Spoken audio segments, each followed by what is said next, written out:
할렐루야, 우리 하나님을 찬송합니다. 그리고 우리 꿀송이로 우리 유튜브를 통해서 매일 하나님 말씀을 함께하는 우리 꿀송이 함께하시는 구독자 여러분과 매일같이 함께하시는 믿음의 식구 여러분, 온 지구상에 흩어져서 살고 있지만 우리가 사는 곳은 달라도 우리의 주님은 한 분이십니다. 동일하신 한 분이십니다. 그래서 오늘도 변함없이 우리 하나님을 사랑하고 그의 말씀을 가까이 하기를 원합니다. 2023년 6월 3일 토요일입니다. 하나님의 말씀은 시편 44편에서 46편까지의 말씀입니다. 시편을 공부할 때 시편을 있는 그대로 우리가 낭독하고 암송하고 노트에 적기도 하고 그렇게 누리는 것도 필요합니다. 그래서 44편 함께 한번 또 읽어보면서 시편 44편의 말씀을 한번 오늘 생각하겠습니다. 여러분 성경이 있으시면 성경을 펼치시고, 만약에 성경이 지금 읽을 상황이 아니고 운전을 하시거나 설거지를 하시거나 그러시면 제가 읽어드리겠습니다. 옛날 조선시대의 그 선비들의 집에는 글을 읽는 소리가 항상 들렸듯이 오늘날 하나님을 믿는 하나님의 백성들의 집에서는 늘 하나님의 말씀 소리가, 기도 소리가, 찬송 소리가, 웃음 소리가 들려야 될 줄 믿습니다. 1절입니다. 시편 44편. 하나님이여, 주께서 우리 조상들의 날 곧 옛날에 행하신 일을 그들이 우리에게 일러주매 우리가 우리 귀로 들었나이다. 이스라엘의 역사를 들었다는 거죠. 그 위에 참고적으로 시를 설명하면서 저자와 그 노래에 대한 힌트를 주고 있습니다. 고라 자손의 마스길, 인도자를 따라 부르는 노래. 우리가 읽고 있는 이런 시편들이 노래네, 노래 가사요. 하나님 앞에 부르는 노래입니다. 마스길은 교훈을 주는 시라고 했죠. 그러니까 옛날에 행하신 일들을 조상들에게 들었다는 거죠. 주께서 주의 손으로 뭇 백성을 내쫓으시고 우리 조상들을 이 땅에 뿌리박게 하시며 주께서 다른 민족들은 고달프게 하시고 우리 조상들은 번성하게 하셨나이다. 하나님이 편히 되어 주셔서 이스라엘 백성을 지켜주신 거죠. 3절입니다.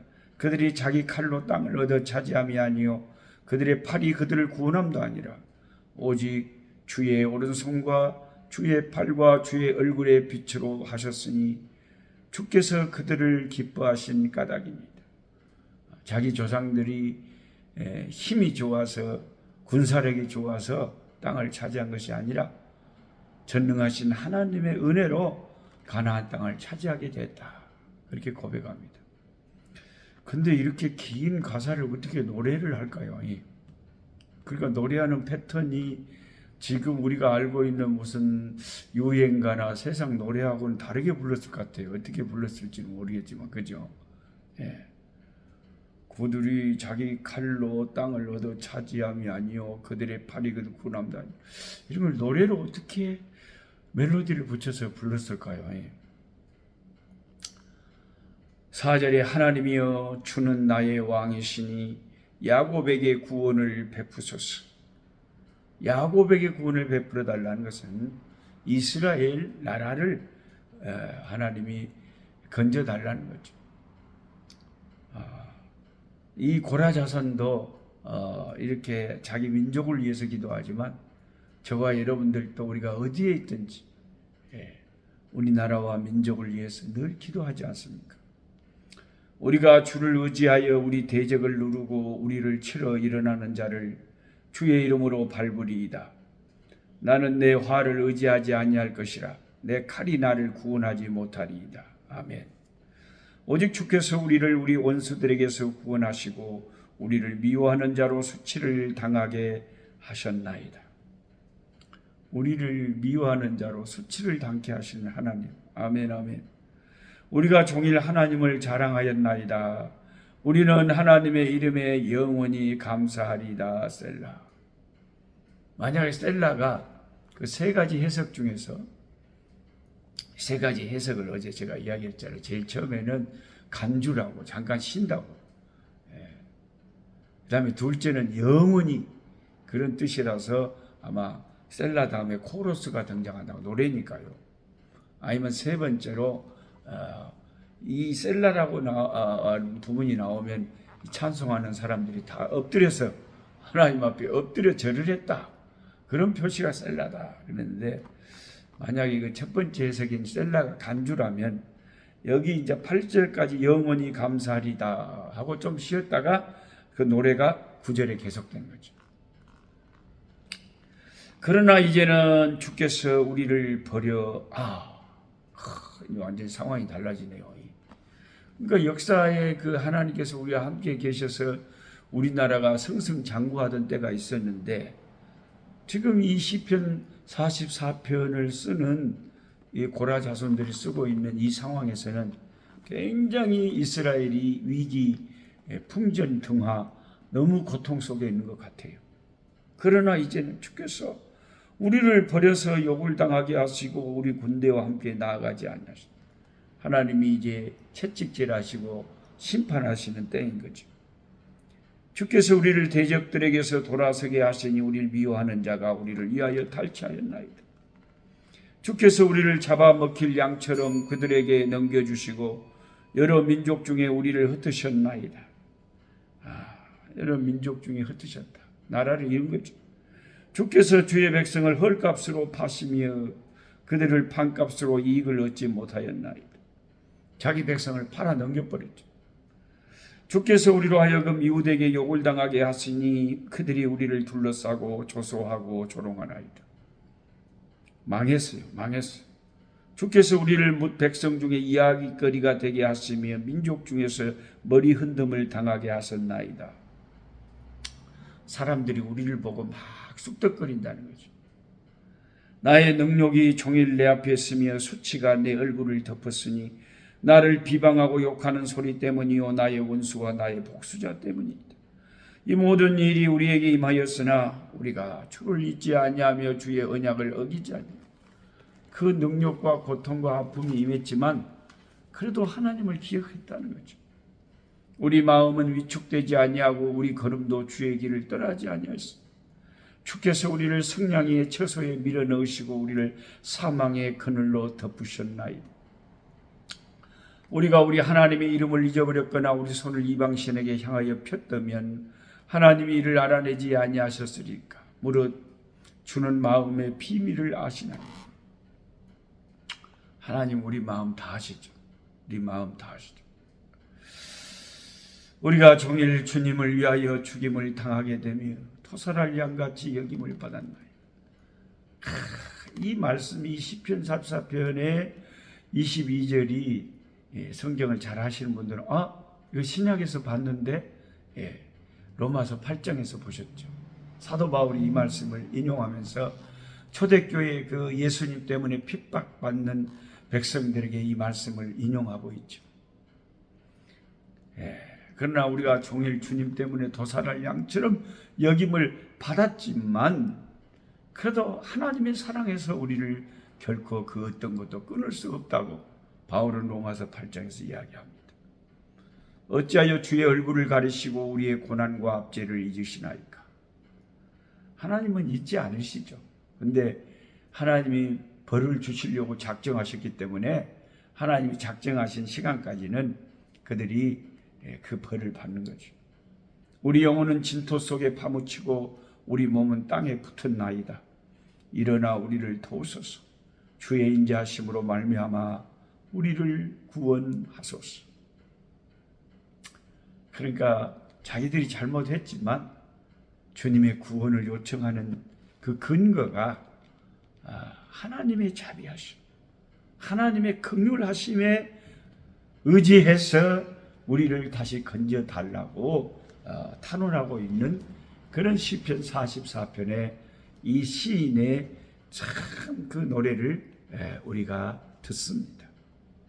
노래 멜로디가 어떠했는지는 잘 모르겠지만요, 참 절절합니다. 아주 기가 막힌 아픔 속에서 부르고 있습니다.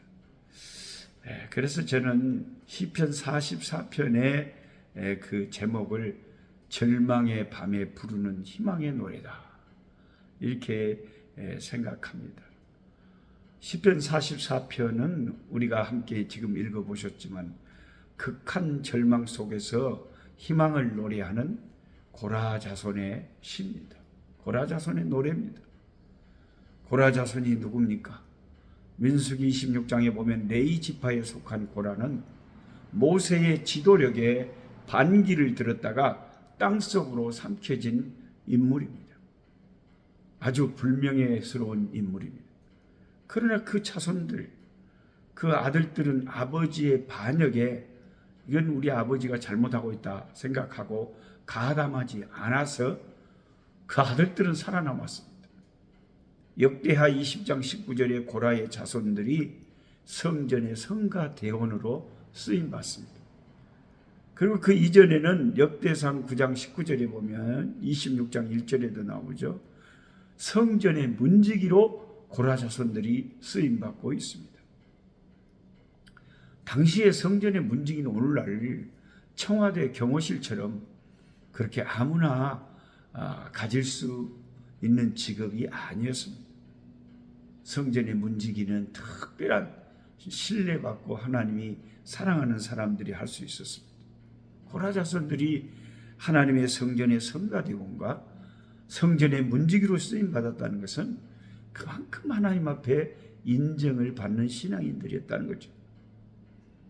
시편의 표제에 등장하는 고라 자손에서 고라가 그 옛날 모세에게 반기를 들었던 패역한 인물이기 때문에 그들은 그다지 명예로운 가문이 아니었습니다. 그렇기 때문에 그들이 훗날 성전 예배를 위해서 쓰임을 받았고 이렇게 이스라엘의 신앙을 고백하는 시편을 노래한다고 하는 것은 우리가 쉽게 넘어갈 문제가 아니죠. 그들 가문 나름대로의 아픔이 있었을 것입니다. 불명예가 있었을 겁니다. 부끄러움이 있었을 겁니다. 조상들의 패역함에 대한 철저한 회개와 각성이 있었을 것입니다. 그렇기 때문에 신앙의 역전이 일어난 거죠. 이 가문의 신앙의 역전이 일어난 거죠. 여러분, 하나님은 역전시키시는 것을 좋아하십니다. 역전의 하나님이십니다. 야곱이 그랬고 요셉이 그랬습니다. 수많은 하나님의 종들의 생애가 성경에 다 역전의 스토리입니다. 젊은 날에 그토록 힘들게 도망다니던 다윗을 위대하게 세우신 하나님, 저와 여러분의 이 가문이나 우리의 환경이 그다지 좋지 못하다 할지라도 고라 자손들처럼 우리도 그것 때문에 더 하나님 앞에 회개하고 더 각성하고 더 열심히 주님을 섬긴다면 주님께서 우리도 고라 자손 같은 역전의 은혜를 베푸실 줄 믿습니다. 아멘, 아멘, 할렐루야. 시편 44편의 17절부터 22절까지의 분위기는 기원전 164년경에 마카비 전쟁 당시의 상황을 알려준다고 학자들이 이야기합니다. 그러니까 시편 44편이 굉장히 늦게 쓰인 시편입니다. 그 당시 이스라엘의 대적자들과 원수들은 고도로 발전된 헬레니즘 문화를 이스라엘 사람들에게 막 강제로 접목시키려고 했습니다. 그래서 이스라엘 사람들이 거기에 자칫 잘못하면 넘어가기가 쉬웠습니다. 그래서 20절에 우리가 우리 하나님의 이름을 잊어버렸거나 우리 손을 이방 신에게 향하여 폈음이라는 문장을 보면 그때의 그 위험한 상황을 알 수가 있습니다. 또한 22절에 우리가 종일 주를 위하여 죽임을 당케 되며 도살할 양같이 여김을 받았나이다 하는 이 표현은 당시에 안티오쿠스 사세가 그 유명한 그 악한 안티오쿠스 사세가 유대인들을 완전히 성전을 더럽히면서 유대인들에게 기가 막히고 힘든 그런 박해를 했던 그것을 떠오르게 합니다. 시인을 포함한 이스라엘의 신앙인들은 지금 현재 패배감과 절망 속에서 과거에 하나님께서 애굽에서 건지시고 광야 40년을 지키시고 가나안 땅을 주신 것을 말씀하면서, 근데 지금은 너무 힘들고 참 이 민족의 압제 때문에 고통스럽다고 말하면서 하나님께서 잠잠하시는데 언제까지 하나님께서 잠잠하고 계십니까? 그러면서 그 절망 속에서 그래도 주님의 긍휼에 의지해서 우리를 건져내 달라고 하나님께 구하고 있습니다. 절망의 캄캄한 밤에서 하나님께 간절히 소망을 품고 기도하는 시편 44편. 저와 여러분의 상황이 지금 시편 44편의 상황과 같다면 우리도 고라 자손들처럼 주님의 사랑에 의지해서, 주님의 자비로움에 의지해서 나를 건져달라고, 나를 이 아픔에서, 이 고통에서 건져내달라고 아버지 앞에 간구하는 우리가 되어야 되겠습니다. 하나님 아버지 감사합니다. 오늘 또 주님의 은혜로 살게 하시고 아버지 캄캄한 절망의 밤에 하나님을 인하여 아버지 기도로서 나아갈 수 있고 찬송으로 하나님을 바라볼 수 있고 믿음으로 나아갈 수 있게 해주시니 감사합니다. 하나님이 함께 계시는 한 우리에게 완전한 절망이란 것은 없습니다. 하나님 우리에게 소망을 주시옵소서, 용기를 주옵소서, 새 힘을 주시옵소서. 주 예수 그리스도 이름으로 기도하옵나이다. 아멘. 약한 자 힘주시고 강한 자 바르게 주한 자 정케함이 주님의 뜻이라.